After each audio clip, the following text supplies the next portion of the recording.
Hello everyone, नमस्कार। एक बार फिर से स्वागत है आप सभी का लोधा जी क्लासेस के बीए प्लेटफॉर्म पर। बीए फर्स्ट ईयर में भारतीय संविधान की सीरीज को कंटिन्यू करते हुए आज हम चर्चा करेंगे दोस्तों संसदीय व्यवस्था के अंतर्गत दूसरे सदन अर्थात उच्च सदन राज्यसभा पर। दोस्तों बीए फर्स्ट ईयर के अलावा अगर आप में से कोई स्टूडेंट अगर प्रतियोगी परीक्षाओं की तैयारी कर रहे हैं और वो आप भी अगर हमें फॉलो कर रहे हैं तो आप निश्चिंत रूप से दोस्तों हमारी सीरीज को फॉलो कर सकते हैं। लगभग सभी टॉपिकों को हम यहाँ पर डिस्कस करने वाले हैं। संविधान के अंतर्गत जितने भी टॉपिक है लगभग सभी को हम डिस्कस करेंगे, इसीलिए ये सीरीज थोड़ी लंबी चलेगी, है ना। इसमें थ्योरेटिकल पार्ट आपको पूरा यहाँ पर मिल जाएगा। आइए दोस्तों शुरू करते हैं अपना सेशन। डायरेक्टली सेशन पर मूव करेंगे। थोड़ा सा यहाँ पर आप देख लीजिएगा, सेकेंड यूनिट अभी हमारी चल रही है। बीए फर्स्ट ईयर के सिलेबस को फॉलो करते हुए अगर बात करें तो सेकेंड यूनिट चल रही है। सेकेंड यूनिट में भी दोस्तों अभी हमारा जो है फर्स्ट टॉपिक चल रहा है जिसमें हमें आज राज्यसभा पर चर्चा करनी है और आज के सेशन से ही सेकेंड यूनिट का पहला टॉपिक हमारा क्लियर हो जाएगा, कंप्लीट हो जाएगा, ठीक है ना। आइए तो दोस्तों आज के सेशन में हमें इन 3 बिंदुओं पर फोकस करते हुए क्लास को कंटिन्यू करेंगे। सबसे पहले राज्यसभा के बारे में समझेंगे, एक सामान्य तथ्य समझेंगे। उसके बाद में राज्यसभा के जो पदाधिकारी होते हैं जैसे कि सभापति और उपसभापति, इनकी चर्चा करेंगे और कैसे इनका निर्वाचन होता है वो सारी बातें करने वाले हैं। इसके बाद लोकसभा के पास कौन कौन सी शक्तियां हैं, क्लियर है। आइए तो शुरू करते हैं दोस्तों, शुरू करते हैं। एक सामान्य सा तथ्य है राज्यसभा के बारे में, उसको हम पहले से जान लेंगे तो हमारा ये अध्ययन आज का और स्मूथ हो जाएगा। दोस्तों जैसा कि आप सभी को मैं पहले सेशन में भी बता चुका हूं, अभी पिछले 2-3 सेशन से कंटिन्यू करवा रहा हूं, उसको फिर से रिवीजन करूंगा यहाँ पर। दोस्तों जैसा कि आपको पता है कि भारत में संसदीय शासन प्रणाली को अपनाया गया है, संसदीय शासन प्रणाली को अपनाया गया है, क्लियर है। उसी प्रकार से संसद के भी 3 अंग होते हैं, ऐसा मान लीजिए आप, जैसे राज्यसभा,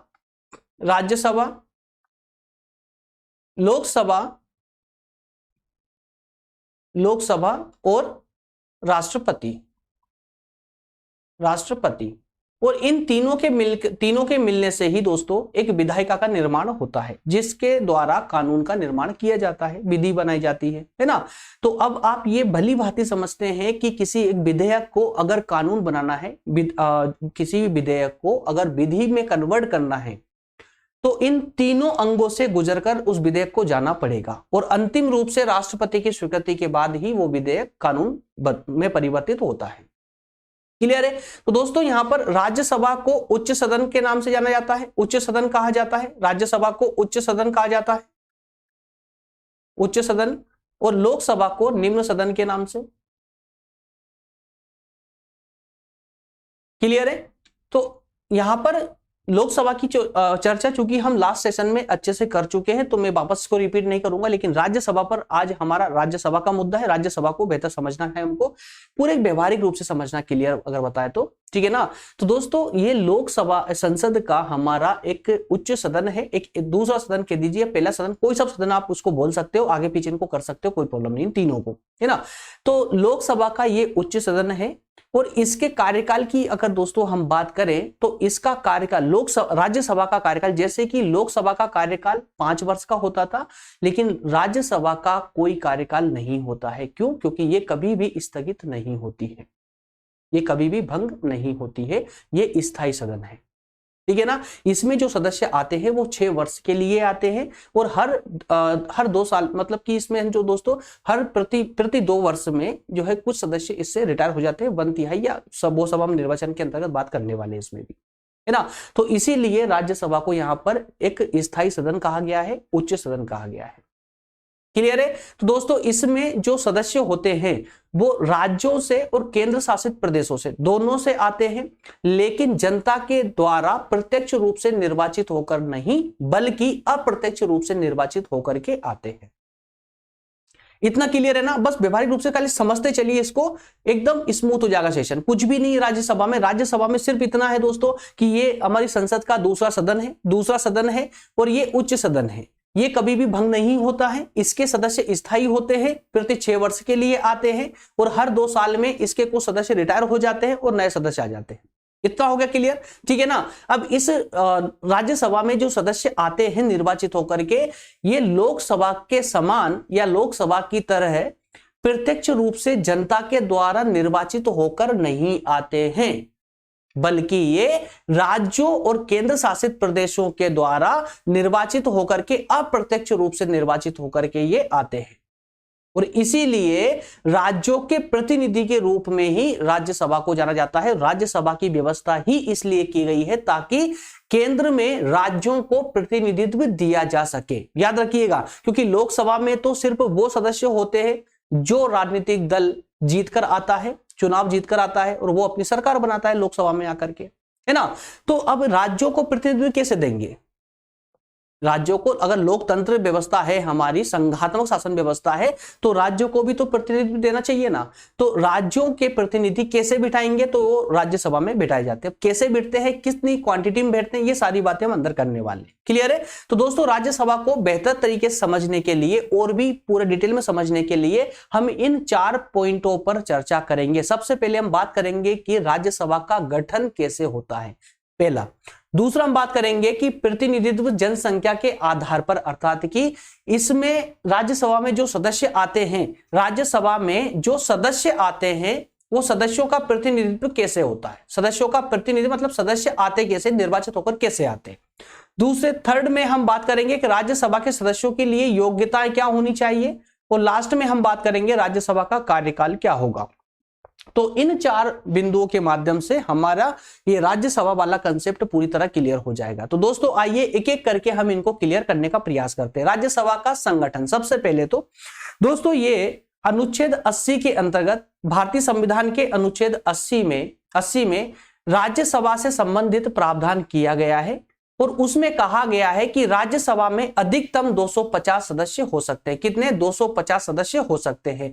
इसमें से 238 सदस्य निर्वाचित होकर के आएंगे। किस रूप से? अप्रत्यक्ष रूप से। पहले बता चुका हूं, प्रत्यक्ष रूप से लोकसभा में निर्वाचित होकर आते हैं। प्रत्यक्ष मतलब जिनको जनता चुनती है, और अप्रत्यक्ष जिन्हें जनता नहीं चुनती।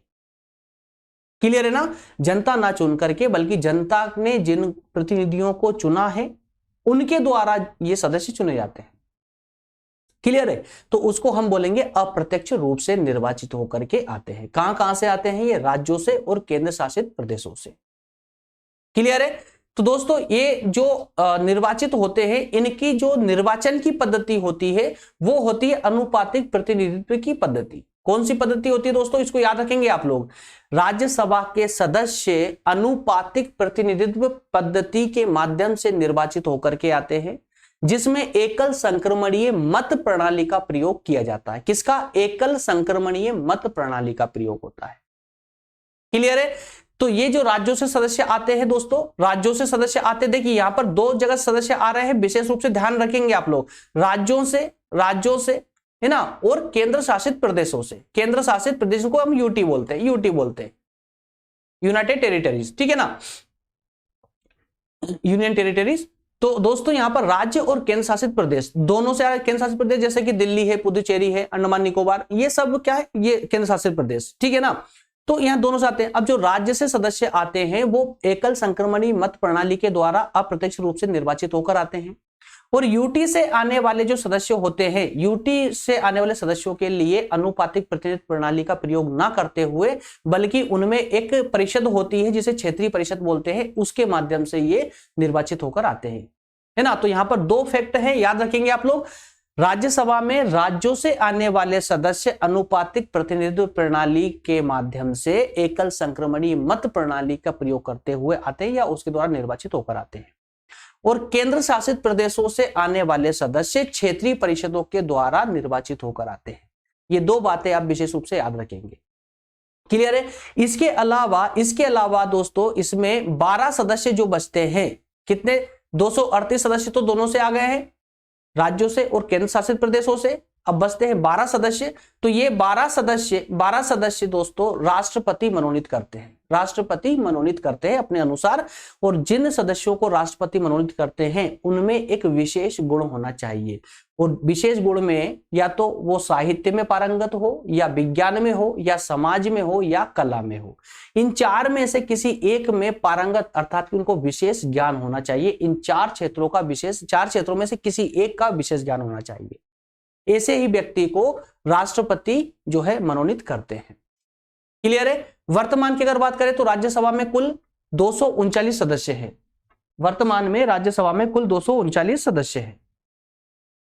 आई होप यहां तक का मैटर पूरा क्लियर होगा, ठीक है ना। चलिए आगे बढ़ते दोस्तों, नेक्स्ट पॉइंट पर बात करते हैं कि इनका जो प्रतिनिधित्व होता है वो जनसंख्या के आधार पर होता है। किस आधार पर होता है? जनसंख्या के आधार पर। अब याद देखिए यहां पर एक कॉमन सेंस वाली बात है कि अगर राज्यों से अगर सदस्यों को लेना है, राज्यों से अगर सदस्यों को लेना है तो किस राज्य से कितने सदस्य लेंगे राज्यसभा में?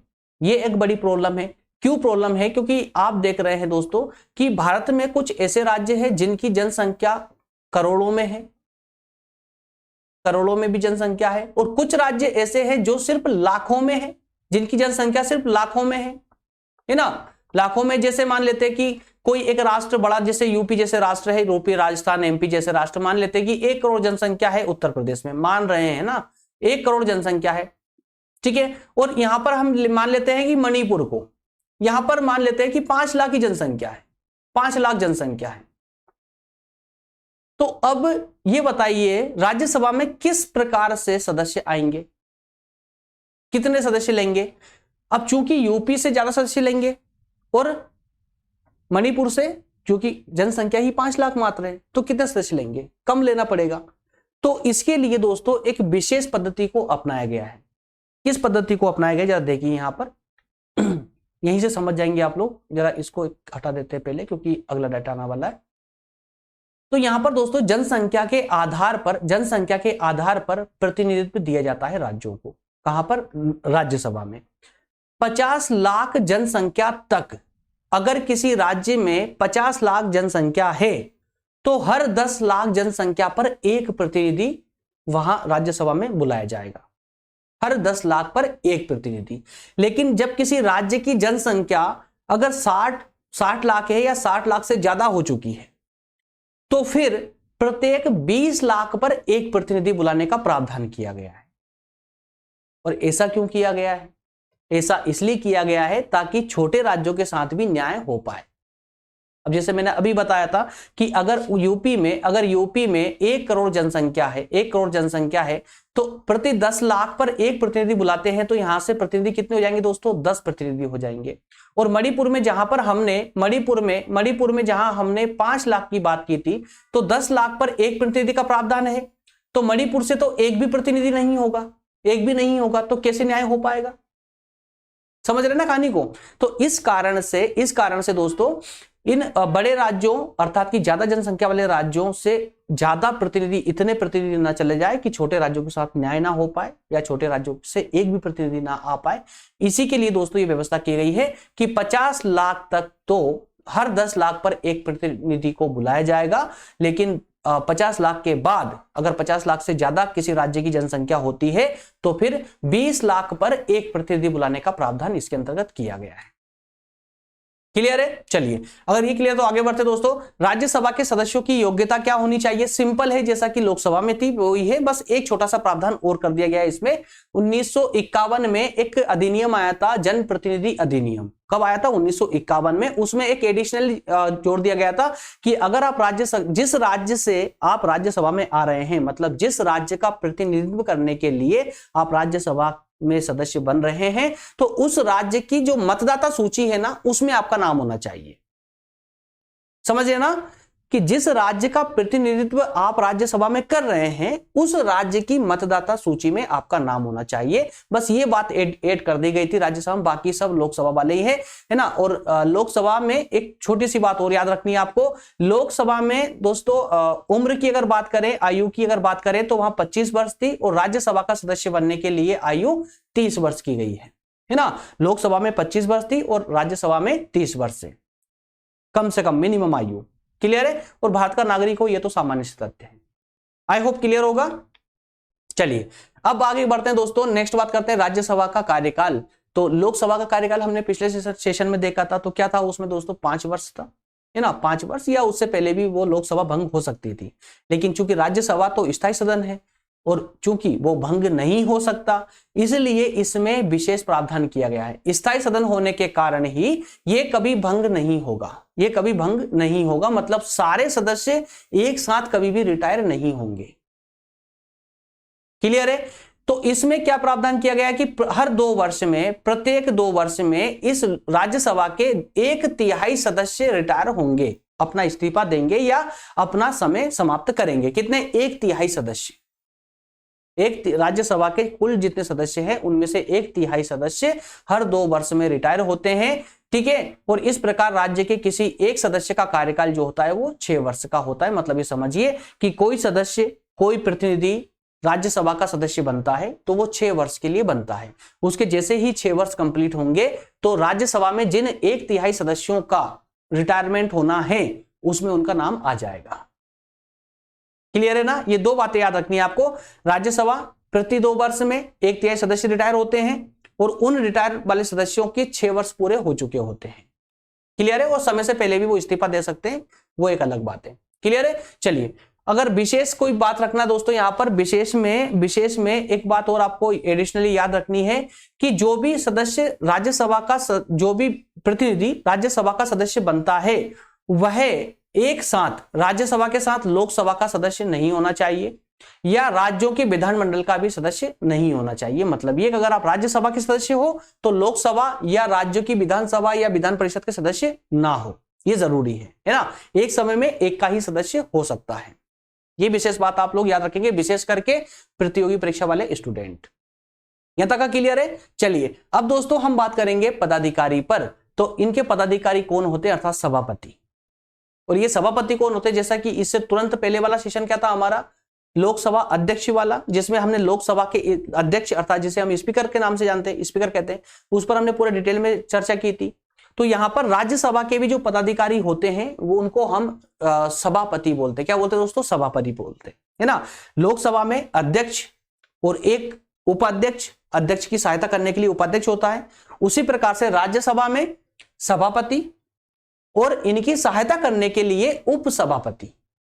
क्लियर है? तो दोस्तों यहां पर एक इंटरेस्टिंग बात यह है कि राज्यसभा के जो सभापति हैं, राज्यसभा के जो सभापति हैं वही उपराष्ट्रपति होते हैं, या फिर ऐसा कहिए कि जो हमारे उपराष्ट्रपति होते हैं, उपराष्ट्रपति वही राज्यसभा के सभापति होते हैं। क्लियर है? और यह प्रावधान किया गया है भारतीय संविधान के आर्टिकल 87 में, ठीक है ना। अनुच्छेद 87 में संविधान में यह प्रावधान किया गया है कि भारत के उपराष्ट्रपति राज्यसभा के पदेन सभापति होंगे। राज्यसभा अपने सदस्यों में से, जैसे लोकसभा अपने ही सदस्यों में से अध्यक्ष और उपाध्यक्ष का निर्वाचन करते थे, उसी प्रकार से राज्यसभा में अपने ही सदस्यों में से एक व्यक्ति को उपसभापति के रूप में चुन लिया जाता है। सभापति के रूप में नहीं, क्योंकि सभापति का निर्वाचन अलग से होगा, उपराष्ट्रपति के रूप में। याद रखिएगा, जो उपराष्ट्रपति बनेंगे वही राज्यसभा के सभापति बनेंगे, ठीक है ना। लेकिन जो उपसभापति होते हैं उसका निर्वाचन होता है राज्यसभा के सदस्यों में से ही। क्लियर है? तो सभापति लोकसभा के अध्यक्ष की ही तरह सदन की कार्यवाही करते हैं, कार्यवाही का संचालन करते हैं। वो सदस्यों में या अपने सदन में अनुशासन का ध्यान रखते हैं या वाद विवाद का सभी को अवसर देते हैं, किसी के साथ में अन्याय ना हो पाए, किसी को मौका ना मिले, इसके लिए वो भी ये भी व्यवस्था करते हैं कि प्रत्येक व्यक्ति को बोलने का मौका मिल पाए। वह राज्यसभा का एक एडिशनली बात यह दोस्तों कि जो सभापति होते हैं राज्यसभा के, चूंकि वो उपराष्ट्रपति होते हैं, राज्यसभा के सभापति उपराष्ट्रपति होते हैं, इसलिए वो सभापति, इसमें अभी इससे पहले हमने क्या चर्चा की थी कि जब अगर आप राज्यसभा के सदस्य होंगे तो किसी और सदन के सदस्य नहीं हो सकते। अब चूंकि उपराष्ट्रपति ये पहले से ही एक पद लेकर बैठे हुए हैं, इसलिए हम यह कह सकते हैं कि जो राज्यसभा के सभापति होते हैं वो राज्यसभा के सदस्य नहीं होते। जैसे लोकसभा के अध्यक्ष लोकसभा के सदस्य भी होते हैं, लेकिन यहां पर राज्यसभा के सभापति राज्यसभा के सदस्य नहीं होते हैं। और जब राज्यसभा के सदस्य नहीं हैं, इसी कारण से इनको मतदान का अधिकार नहीं होता है, राज्यसभा में मत डालने का अधिकार नहीं होता है। लेकिन कभी अगर किसी विवाद पर टाई हो जाता है, टाई वाला मैटर हो जाता है, दोनों पर बराबर बराबर मत आ जाते हैं, दोनों पक्ष और विपक्ष से, तो उस स्थिति में निर्णायक मत देने का अधिकार सभापति को होता है। क्लियर है? और स्टोरी तो आप बाकी जानते ही हैं कि सभापति अगर नहीं आएंगे सभा में, सदन में नहीं आते हैं, किसी कारण से अनुपस्थित रहते हैं, तो उनका काम कौन संभालेंगे दोस्तों? उपसभापति संभालेंगे। और बाई चांस अगर उपसभापति भी अनुपस्थित रहते हैं तो फिर राष्ट्रपति राष्ट्रपति राज्यसभा के ही किसी सदस्य को सभा का संचालन करने के लिए बोल देंगे। क्लियर है यहां तक का? ठीक है ना। आइए तो दोस्तों गणपूर्ति की अगर बात करें कि राज्यसभा की प्रोसेस कब चालू होती है, राज्यसभा जो सदन है इस सदन का की कार्यवाही कब चालू होगी, मतलब कम से कम कितने सदस्य होना चाहिए तब राज्यसभा की कार्यवाही चालू होगी।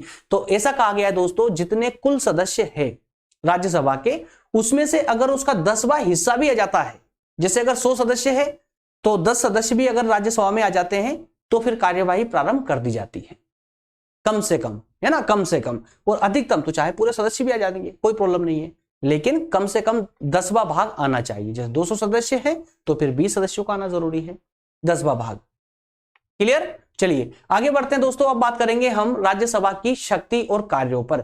तो राज्य जिस लोकसभा के ही समान राज्यसभा को भी कुछ शक्तियां प्रदान की गई है संविधान के द्वारा। हालांकि वो एक अलग मैटर है कि लोकसभा के तुलना में अगर देखा जाए तो राज्यसभा के पास शक्तियां कम होती है, लेकिन फिर भी कुछ उपबंध ऐसे हैं जिसमें हम ये देखते हैं कि राज्यसभा के पास वो शक्तियां हैं जो लोकसभा के पास भी नहीं है ना। और वैसे कुछ प्रावधानों में तो लोकसभा और राज्यसभा एक समान ही होती है, कुछ प्रावधानों की बात की जाए तो वो सारे तीनों कंडीशन हम देखने वाले हैं। पहली कंडीशन वो है जिसमें राज्यसभा के पास में लोकसभा से कम शक्तियां हैं। दूसरी कंडीशन वो होगी जिसमें लोकसभा और राज्यसभा दोनों के पास में बराबर की शक्तियां हैं। और तीसरी कंडीशन वो होगी जिसमें राज्यसभा के पास में वो शक्तियां हैं जो लोकसभा के पास भी नहीं है, है ना। और उनको हम इन 6 बिंदुओं के माध्यम से क्लियर करेंगे। सबसे पहले बात करेंगे विधायी शक्ति की, फिर वित्तीय शक्ति, संविधान संशोधन की शक्ति, कार्यपालिका पर नियंत्रण, राज्यसभा की अन्य शक्तियां और राज्यसभा की विशेष शक्तियां। इन 6 शक्तियों के बारे में हम पूरे विस्तार से समझने वाले हैं। एक एक करके दोस्तों थोड़ा सा फोकस बनाए रखें। क्लास इन 6 बिंदुओं पर डिस्कस करने के साथ ही समाप्त हो जाएगी, ज्यादा लेंदी नहीं जाने वाली है। आइए सबसे पहले बात करें दोस्तों विधायी शक्तियां, मतलब कानून बनाने की शक्तियां। कानून बनाने की शक्तियां, तो जैसा कि आपने अगर लोकसभा का सेशन देखा है, उसको फॉलो किया है, तो अब आपको यहां पर क्लियर समझ आया। देखिए राज्यसभा को लोकसभा के समान ही विधायी शक्तियां प्राप्त है। क्यों प्राप्त है? क्योंकि हमने वहां पर एक बात की थी कि सामान्य विधेयक और संविधान संशोधन से संबंधित विधेयक, इसमें लोकसभा राज्यसभा दोनों को बराबर की शक्तियां प्राप्त होती है। और इसके अलावा भी कुछ सामान्य विधेयक ऐसे, साधारण विधेयक ऐसे होते हैं जिसमें राज्यसभा की अनुमति आवश्यक होती है।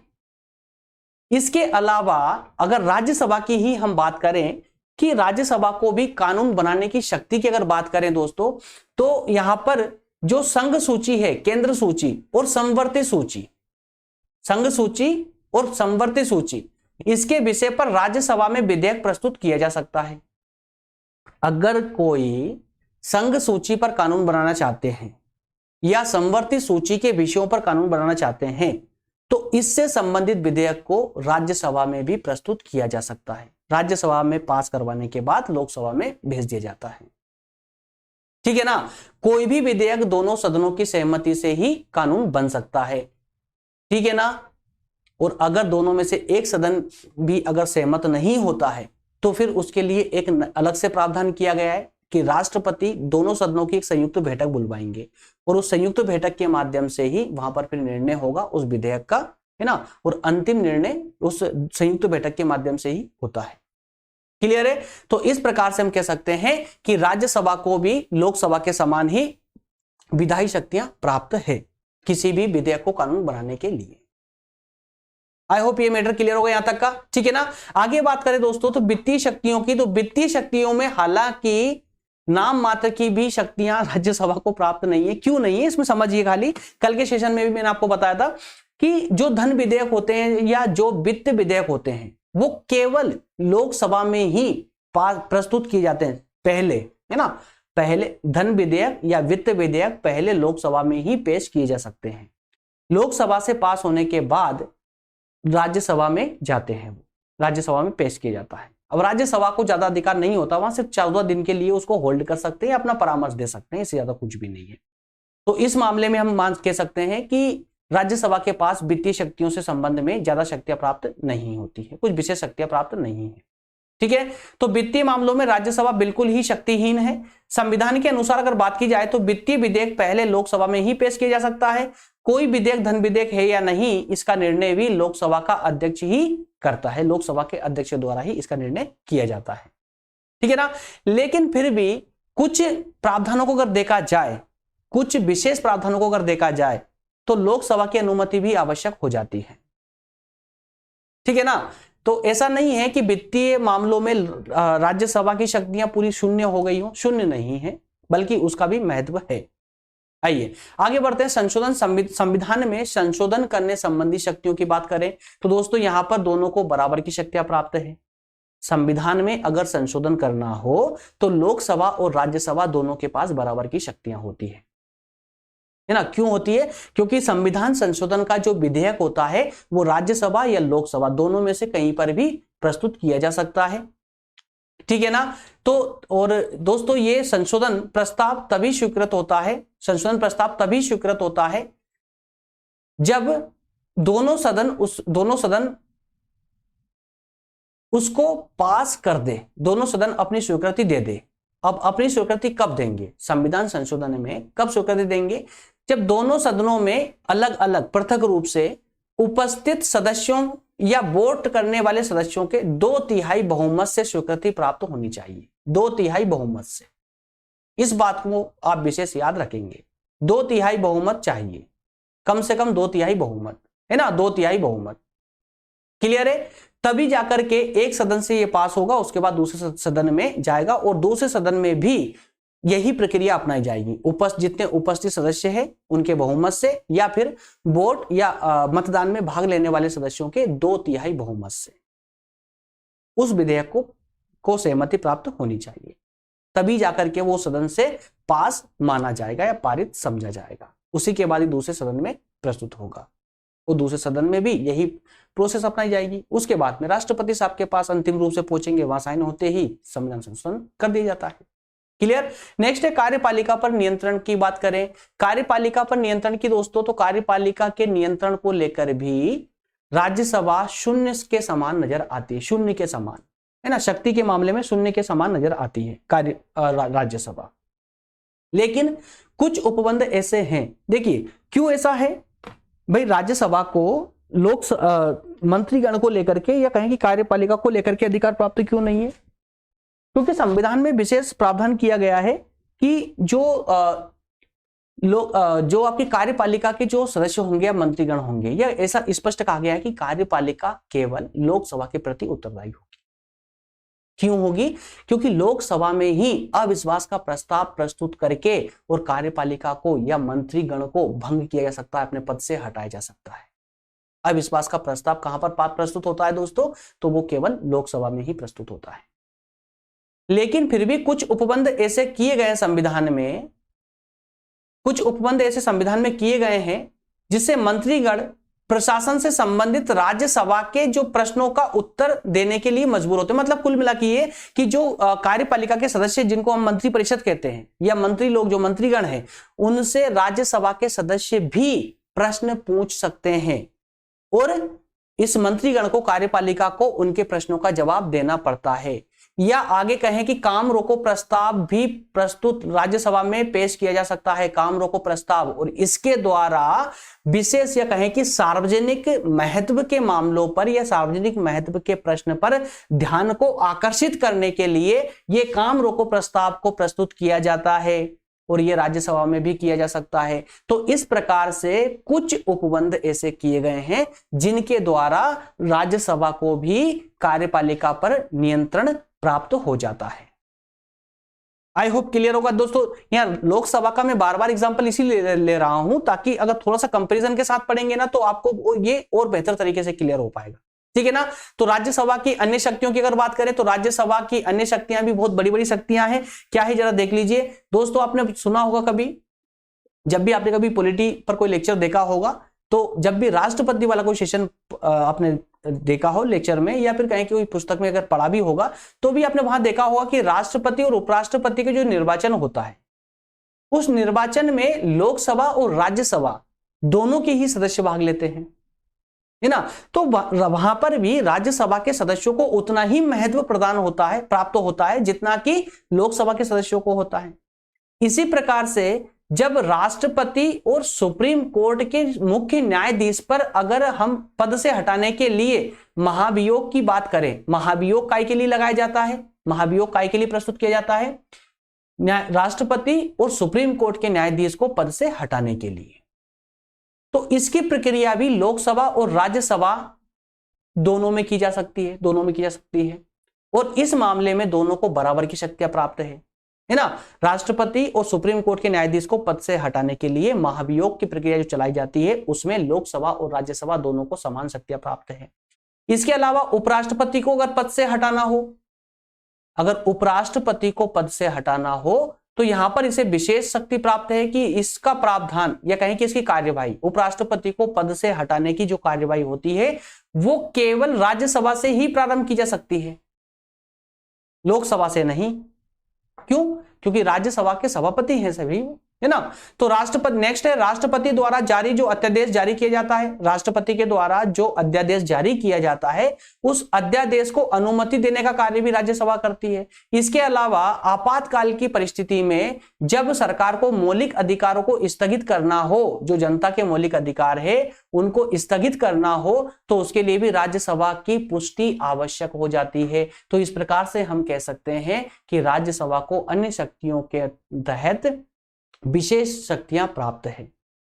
क्लियर है? नेक्स्ट है राज्यसभा की विशेष शक्तियां। अब विशेष शक्तियां मतलब वो शक्तियां जो लोकसभा को भी प्राप्त नहीं है। तो दोस्तों दो ऐसे प्रावधान किए गए हमारे संविधान में जिनके द्वारा हम कह सकते हैं कि राज्यसभा को दो प्रश्नों पर ऐसी शक्तियां प्राप्त है जो लोकसभा को नहीं है। पहली तो ये है दोस्तों, पहली तो ये है कि अगर राज्यसभा अपने 2/3 सदस्यों के बहुमत से, 2/3 सदस्यों के बहुमत से या फिर कुल सदस्यों के बहुमत से, है ना, कुल सदस्यों के बहुमत से अगर ये पारित कर दे कि राज्य सूची का, देखिए यहां पर केंद्र सरकार को कानून बनाने का अधिकार कौन सी 3 सूची, आपको ये तो पता ही है ना, 3 सूचियां हमारे पास भारतीय संविधान में, 3 सूचियों का वर्णन किया गया है। कौन कौन सी? केंद्र सूची, राज्य सूची और समवर्ती सूची।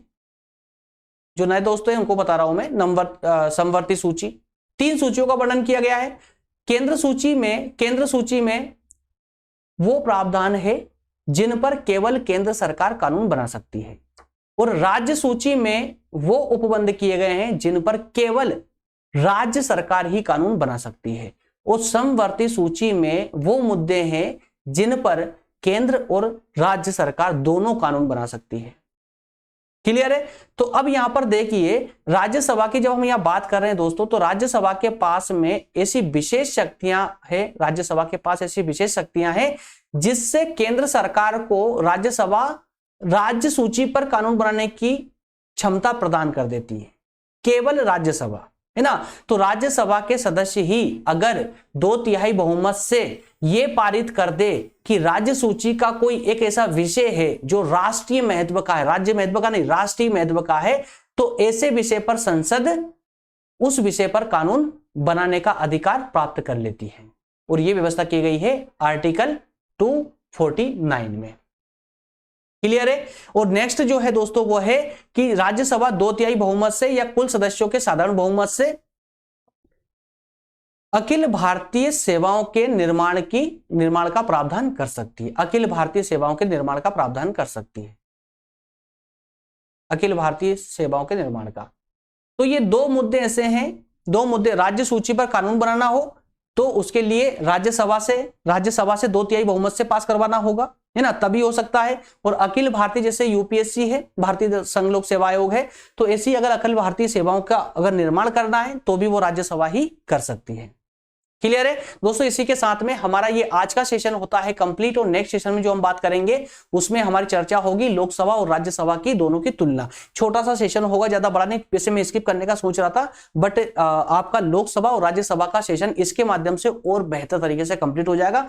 थोड़े से 10 बिंदु मात्र लेकर आएंगे जिसमें हम डिफरेंस भी देखेंगे और समानताएं भी देखेंगे, मतलब तुलना करेंगे, है ना, दोनों के बीच संबंध भी देखेंगे और अंतरों को भी फोकस करेंगे। क्लियर है? चलिए दोस्तों मिलेंगे नेक्स्ट सेशन में। और अगर आप बीए फर्स्ट ईयर के स्टूडेंट है या बीए के स्टूडेंट है तो मैं प्रत्येक लेक्चर में आप लोगों को याद दिलवाता हूं दोस्तों, टेलीग्राम को जरूर ज्वाइन करें, है ना, फ्री ऑफ कॉस्ट ही वहां पर आपको सभी सेशन देखने को मिलते हैं, पूरे टॉपिक वाइज टॉपिक। ठीक है ना। तो इसीलिए बार बार आपको याद दिलाता हूं, या टेलीग्राम डिस्क्रिप्शन में लिंक भी है उसकी, वहां जाकर ग्रुप को ज्वाइन कर लीजिएगा। इस ग्रुप में हमारे जो भी सेशन होते हैं ना, सबसे पहले इस ग्रुप पर ही अपलोड किए जाते हैं। वो जितनी भी अपडेट होती है, कौन सी क्लास कितनी बजे होने वाली है, या कौन कौन सी क्लासेस होगी, या आपके प्रश्नों का जवाब भी आपको वहां पर टेलीग्राम ग्रुप पर ही व्यवस्थित रूप से दिया जाता है, और सभी नोट्स भी आपको टेलीग्राम ग्रुप पर ही प्रोवाइड की जाती है। मिलेंगे नेक्स्ट सेशन में दोस्तों, तब तक के लिए आप सभी का बहुत धन्यवाद। थैंक